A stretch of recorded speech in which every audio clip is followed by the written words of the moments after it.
Uno de los mayores misterios y enigmas del Perú precolombino son las líneas de Nazca. ¿Quién las construyó y para qué sirven, si solamente se pueden ver desde el aire? Un misterio oculto por el paso de los siglos, que intentaremos aclarar en un viaje a lo más profundo de los desiertos de la costa peruana, la tierra de los dioses, donde estos podían volar. Corría el año 1926 cuando el arqueólogo Toribio Mejía Xexpe, discípulo del gran doctor Julio Tello, el rey de la arqueología peruana, en aquellos difíciles pero apasionantes tiempos, recibía la primera noticia sobre unas extrañas líneas misteriosas que parecían estar surgiendo sin orden ni concierto en el desierto de Nazca. Nazca sigue siendo de esos misterios que nos atrae, que de alguna forma nos subyuga, que a los investigadores todavía nos sigue fascinando. Claro que se podrán encontrar explicaciones para parte de ese enigma, pero nunca para la totalidad. Si fuera o no una Biblia en piedra, de lo que no hay duda es que muchos de esos enigmas, de esos mensajes, están todavía por descifrar. No obstante, y pese al talante aventurero y curioso de nuestro protagonista, no se prestó demasiada atención al asunto. Aquellos fueron, qué duda cabe, los años de los grandes descubrimientos. El explorador Hiram Bingham llegaba, acompañado de los nativos de la zona, a una gran ciudad cubierta por la ceja de selva llamada Machu Picchu. Era el año 1917 y paralelamente al descomunal hallazgo comenzaban las excavaciones en Chan Chan, la ciudad chimú de barro más grande del planeta, o, cómo no, el mágico templo de Chavín de Huántar, enclavado en mitad de unos Andes que alcanzaban alturas de más de 6.000 metros por estos lares.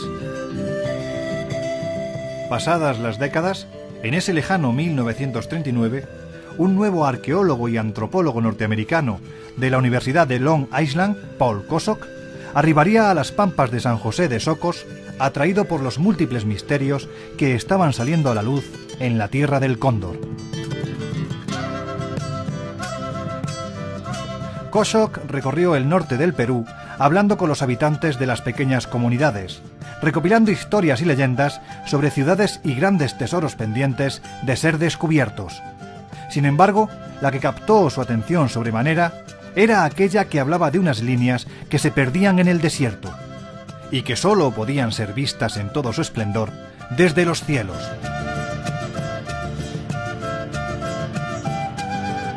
El científico tomó la carretera panamericana que atravesaba la vasta planicie.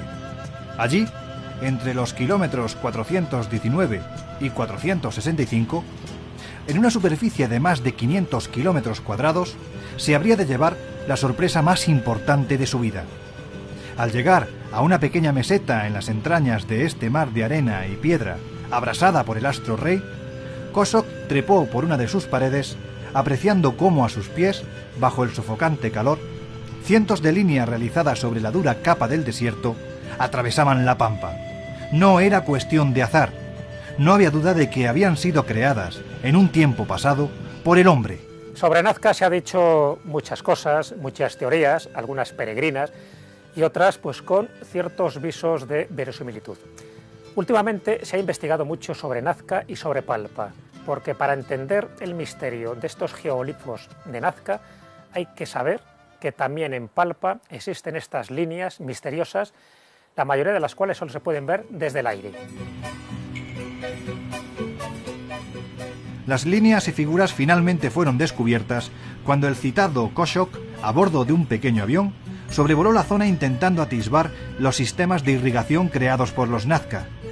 Y es que estaba convencido de que las largas líneas que atravesaban la planicie no eran sino un invento primario de intento de canalización de agua. Y entonces se llevó una nueva sorpresa. La araña, el colibrí, el mono, después de siglos de silencio y olvido, estaban ahí, observando impasibles el vuelo del científico. En muchos casos las figuras poseían una longitud superior a los 300 metros. Pero lo que más desconcertó al ya sorprendido investigador fue comprobar que, aunque pareciera inaudito, habían sido realizadas para ser vistas desde el aire. Los trapecios están considerados como auténticos lugares de culto, serían marcas. serían epicentros dentro de las líneas de Nazca para celebrar esos rituales. El gran misterio de las líneas de Nazca es cómo se pudieron diseñar algunas de ellas. Una de las últimas teorías que se han esbozado es que conocían los globos aerostáticos. ¿Acaso los nazcas podían volar? Eso mismo se preguntaba Kosok cuando, iniciando las investigaciones de aquel secreto jeroglífico, empezó a descubrir que había muchos más misterios. Los gigantescos geoglifos eran perfectos y llevaban cientos de años postrados en el desierto. Lo único que parecía lógico en todo este maremagno de cuestiones era que estaban ahí.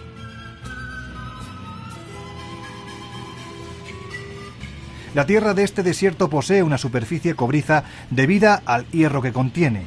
No obstante, es suficiente profundizar unos centímetros o simplemente caminar sobre ella para que queden marcas, pues tal es el efecto que consigue la capa de tierra blanquecina que subyace bajo la primera ferrosa.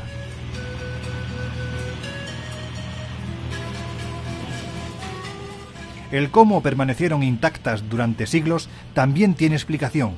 La escasez de lluvia en la zona, debida al fenómeno del Niño, que transporta agua helada junto a la costa tropical del Perú, por lo que no se evapora y las precipitaciones son mínimas, ha contribuido a que éstas permanezcan tal y como las vemos.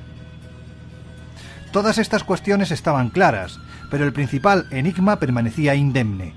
¿Para qué construyeron estos magníficos dibujos? Las últimas investigaciones indican que nada tiene que ver con la astronomía ni con un calendario astronómico.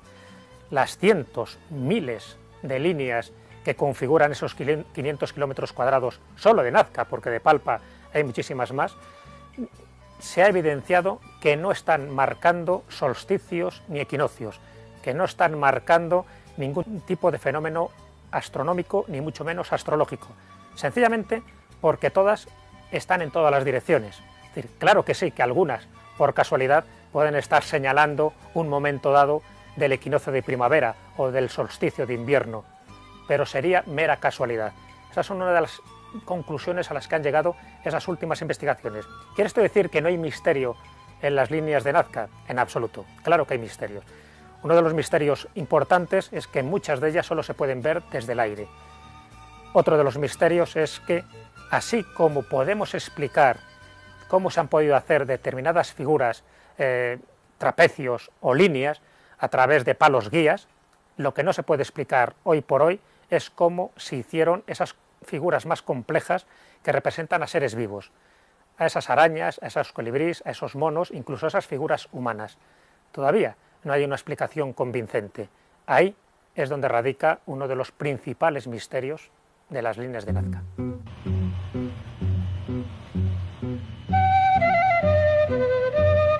Desde aquellos días muchas son las hipótesis que con mayor o menor fortuna se han formulado, destacando entre otras las del profesor suizo Erich von Däniken, quien afirmaba que los trazos eran pistas de aterrizaje para supuestas naves extraterrestres. Y es que hubo un tiempo en el que, por muy atrevidas o irreverentes que fueran algunas de estas teorías, ninguna de ellas era descartable.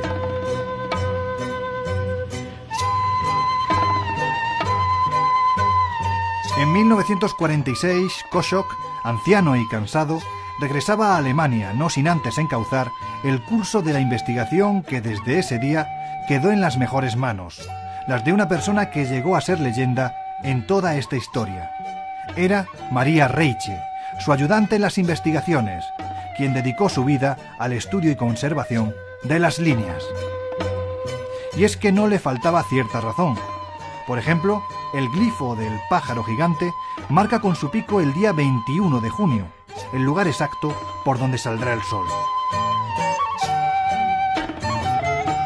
Reiche luchó y consiguió que las líneas fueran declaradas Parque Nacional ya en 1970, y logró lo que parecía imposible, que las líneas se dejaran de destruir, ya que por aquellas fechas las podía pisar todo aquel que se acercara al legendario enclave. Para llegar a la pampa o desierto peruano, partimos una madrugada de la ciudad de Lima, capital del Perú, tomando la Panamericana Sur. A unos 250 kilómetros nos esperaba el misterio de Nazca. Para realizar este trayecto es necesario invertir más de 4 horas de viaje por las peligrosas carreteras del país. Y es que donde hasta hace pocos años se podía sufrir en cualquier recodo del camino el asalto de los hombres de Sendero Luminoso, ahora debemos desconfiar de los temerarios conductores. El día va pasando y el paisaje cada vez cautiva más. De vez en cuando algún pueblo interrumpe la monotonía del desierto. Atravesamos el Valle del Supay, que traducido al castellano significa literalmente diablo. Y es que, sin duda, quien le puso tal nombre no solo hubo de pensar en el aspecto ritualístico del asunto, sino también en el tremendo calor que azota nuestras cabezas. Aparecen las grandes e infinitas rectas que atraviesan la pampa. A un lado y a otro, los carteles avisan de que esta es zona de espesas nieblas, da igual a la hora del día que decidamos atravesarla. Así, a media tarde, arribamos al aeródromo del pueblo de Nazca, donde se alquilan las pequeñas avionetas que sobrevuelan las líneas. Son las 16:30 horas, y volar ya entrada la tarde no es que sea poco recomendable, es sumamente peligroso, pues las corrientes de aire caliente dificultan el viaje y las turbulencias zarandean el avión a su antojo. Pero estamos aquí.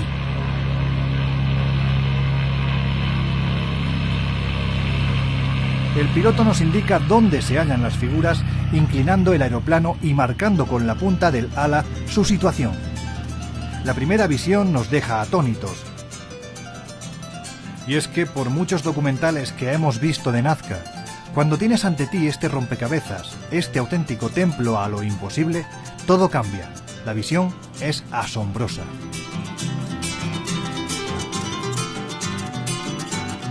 María Reiche aseguraba que el astronauta era el dios lechuza de los nazcas, tratando de dar una explicación lógica al mismo, tal como hizo con los pájaros que señalan equinoccios y solsticios. Pero, ¿quién ha impuesto que todo en esta vida necesita una explicación lógica? En muchas ocasiones, y ante la falta contundente de pruebas, es más interesante dejar volar la imaginación.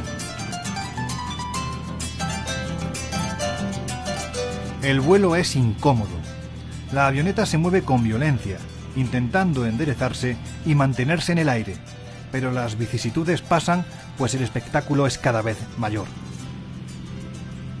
¿Cómo pueden verse con tanta claridad unas líneas arañadas sobre la Tierra hace casi 1000 años? Si los nazcas no podían volar, ¿cómo consiguieron esa perfección? Si las líneas solo se ven desde el aire, ¿para quién se trazaron? Preguntas que a día de hoy permanecen durmiendo el sueño de los justos en este enigmático enclave, en lo más perdido y mágico del Perú. Los investigadores del Instituto Alemán, que también están trabajando para descifrar el enigma de las líneas de Nazca, crearon hace unos pocos años el proyecto Nazca Palpa. Bueno, pues también ellos llegaron a unas conclusiones en parte parecidas a lo de los investigadores peruanos, diciendo que esos trapecios, que esas líneas tienen que ver con ritos de fertilidad, sencillamente porque se han encontrado conchas marinas, se han encontrado cerámicas. Las conchas marinas en simbolismo están representando fertilidad, pero no son unas conchas marinas cualquiera, son conchas que se han localizado en las costas de Ecuador. Así que nos está indicando siempre que estas líneas serían como caminos procesionales para seguir una ruta, en concreto por los pueblos de Nazca, que serviría para colocar ofrendas a sus dioses. Así que aquí estamos en dos claves principales de las líneas de Nazca. Por una parte, estos ritos de fertilidad. No olvidemos que cuando se hacen estas figuras, cuando se hacen estos trapecios, cuando se hacen estos geoglifos, era una época donde se estaba desertificando la zona y por lo tanto había que rendir este tipo de tributos a los dioses para que lloviera o por lo menos para que la desertificación no fuera tan austera. Y la otra parte, la otra conclusión a la que llegan estos arqueólogos es que los dibujos serían señales para los dioses. Las piedras de Ica, del genial doctor Cabrera de Arquea, nos aguardan. Fallecido hace unos años, su museo es un centro a lo imposible, capaz de despertar encendidas polémicas. No en vano, las miles de piedras que se reparten en el interior del mismo presentan extraños dibujos en los que se ven animales prehistóricos conviviendo con humanos, complicadas operaciones de cirugía, que incluso hoy día serían complicadas de realizar. En un recorrido por uno de los enclaves más sorprendentes de estas tierras. Algunas piedras caben en un puño, pero otras pesan toneladas y en su labrado se ha empleado un tiempo incalculable. Según diversas teorías, estas rocas que aparecen en mitad de los desiertos cercanos a la población de Ica, las realizó una humanidad pasada de la que únicamente tenemos constancia gracias a estos testamentos en piedra. Lo cierto es que pese a que la sombra, en ocasiones la certeza de fraude siempre ha rondado a las mismas, debemos dejar una puerta abierta a la posibilidad de que, ¿por qué no?, estemos ante una biblioteca lítica similar, por ejemplo, a lo que reflejan las líneas de Nazca o las figuras de Acámbaro en México. Sobre Ica tengo que ser rotundo. Las piedras de Ica son falsas. Y cuando digo que son falsas no me refiero a que la mayoría sean falsas, sino todas. Por lo menos todas las que se muestran se exhiben en el Museo de Ica. Todas son obras hechas por un personaje que ha sido emblemático en toda la historia reciente de Ica, que es Javier Cabrera de Arquea. Y no me refiero que estén hechas por su mano, sino mandadas a hacer por este hombre. Hace unos pocos años, el investigador español Vicente París hizo un análisis sobre estas piedras de Ica. Él ha viajado muchísimo a Perú, se ha entrevistado con Javier Cabrera de Arquea y también con los artífices de estas piedras, tanto con Basilio Uchuya como con Irma Gutiérrez Aparcana. El proceso de elaboración no es nada complicado, incluso descubrió el lugar de origen de estas piedras, unas piedras especiales que son fácil para hacer este tipo de diseños, no tiene una dureza extrema, y luego se sometían a un proceso de envejecimiento. Incluso le enseñaron los modelos, tanto de dinosaurios como de operaciones quirúrgicas, los modelos en los que se habían basado para hacer estos dibujos.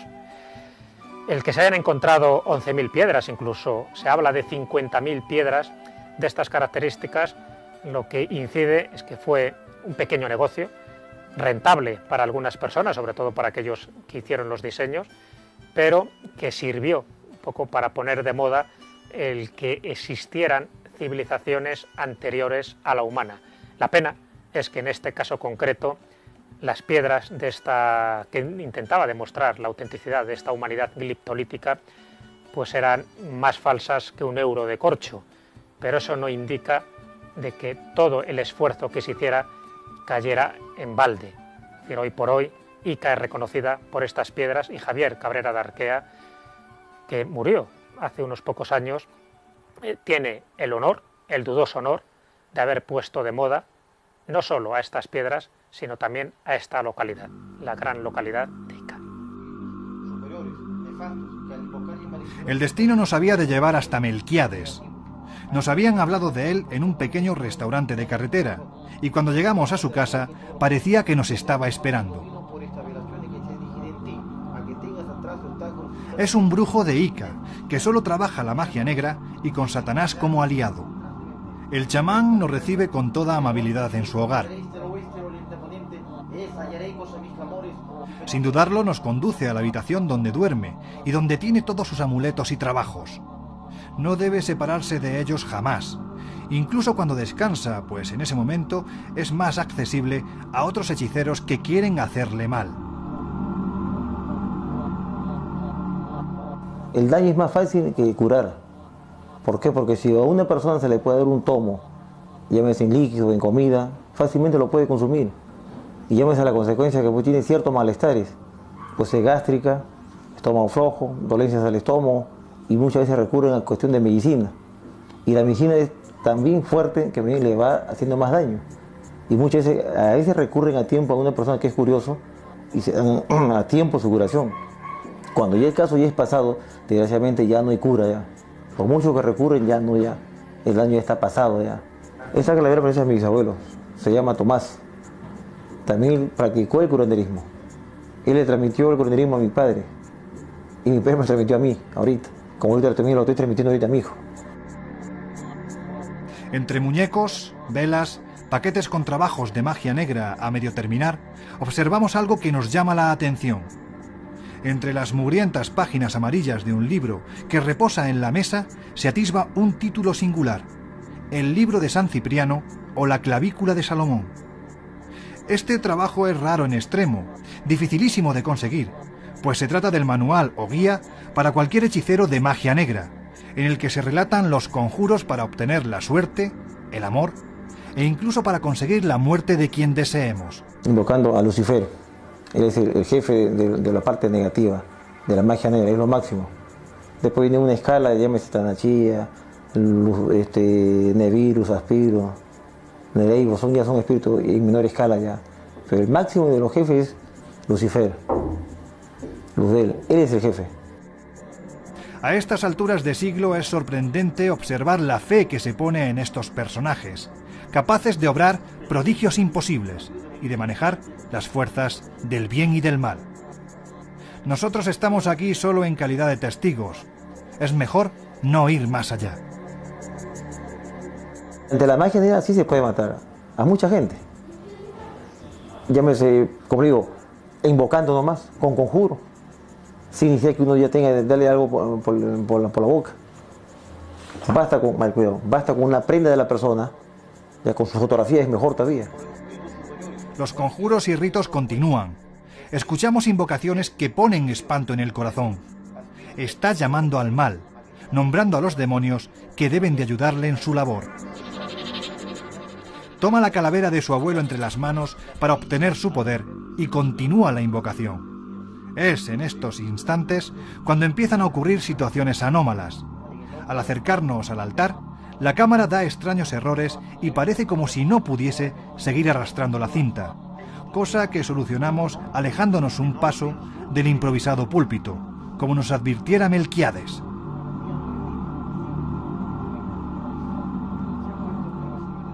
No sabemos si esto tendrá efecto en la persona a la que se intenta realizar el daño, pero como asegura el brujo, ese hombre ya ha contratado a otro hechicero para que le proteja.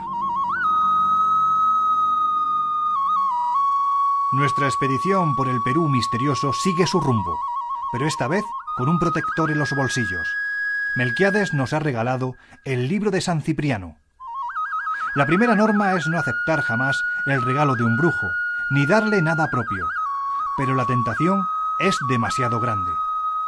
Además, si ha de actuar como protector, bienvenido sea, porque qué duda cabe que en las aventuras sucesivas nos va a hacer falta.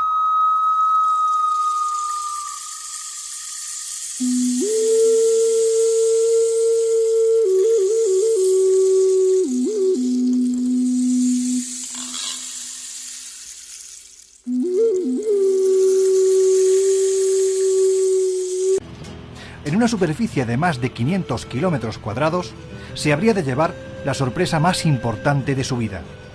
Al llegar a una pequeña meseta en las entrañas de este mar de arena y piedra, abrasada por el astro rey, Kosok trepó por una de sus paredes, apreciando cómo a sus pies, bajo el sofocante calor, cientos de líneas realizadas sobre la dura capa del desierto atravesaban la pampa.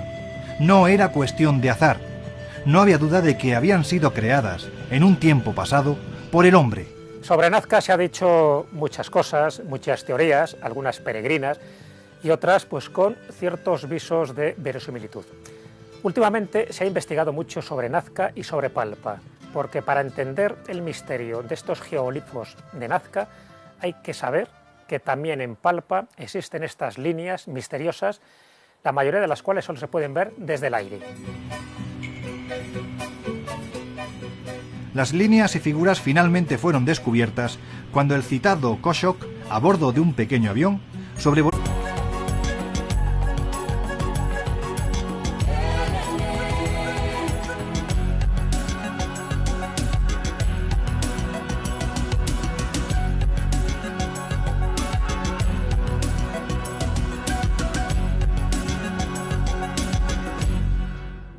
Uno de los mayores misterios y enigmas del Perú precolombino son las líneas de Nazca.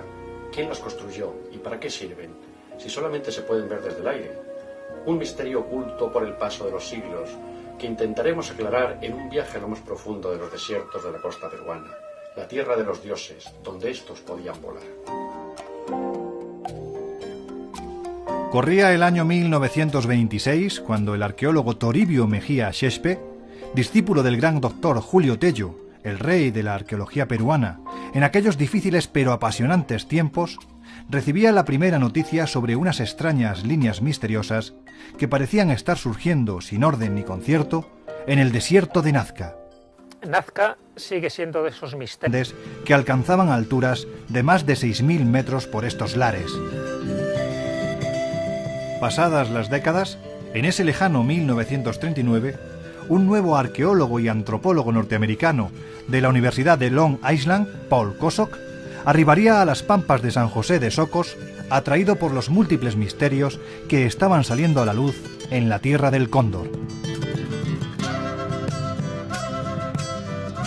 Kosok recorrió el norte del Perú hablando con los habitantes de las pequeñas comunidades, recopilando historias y leyendas sobre ciudades y grandes tesoros pendientes de ser descubiertos. Sin embargo, la que captó su atención sobremanera era aquella que hablaba de unas líneas que se perdían en el desierto y que sólo podían ser vistas en todo su esplendor desde los cielos.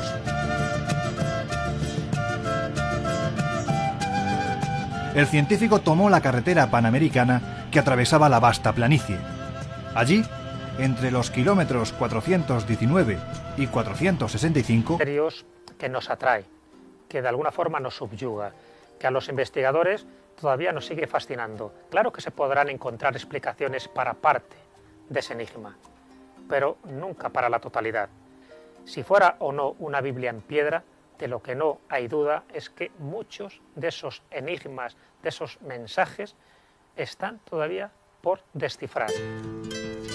No obstante, y pese al talante aventurero y curioso de nuestro protagonista, no se prestó demasiada atención al asunto. Aquellos fueron, qué duda cabe, los años de los grandes descubrimientos. El explorador Hiram Bingham llegaba, acompañado de los nativos de la zona, a una gran ciudad cubierta por la ceja de selva llamada Machu Picchu. Era el año 1917 y paralelamente al descomunal hallazgo comenzaban las excavaciones en Chan Chan, la ciudad chimú de barro más grande del planeta, o, cómo no, el mágico templo de Chavín de Huántar, enclavado en mitad de unos ambró la zona intentando atisbar los sistemas de irrigación creados por los Nazca. Y es que estaba convencido de que las largas líneas que atravesaban la planicie no eran sino un invento primario de intento de canalización de agua. Y entonces se llevó una nueva sorpresa. La araña, el colibrí, el mono, después de siglos de silencio y olvido, estaban ahí, observando impasibles el vuelo del científico. En muchos casos las figuras poseían una longitud superior a los 300 metros. Pero lo que más desconcertó al ya sorprendido investigador fue comprobar que, aunque pareciera inaudito, habían sido realizadas para ser vistas desde el aire. Los trapecios están considerados como auténticos lugares de culto, serían marcas, serían epicentros dentro de las líneas de Nazca para celebrar esos rituales. El gran misterio de las líneas de Nazca es cómo se pudieron diseñar algunas de ellas. Una de las últimas teorías que se han esbozado es que conocían los globos aerostáticos.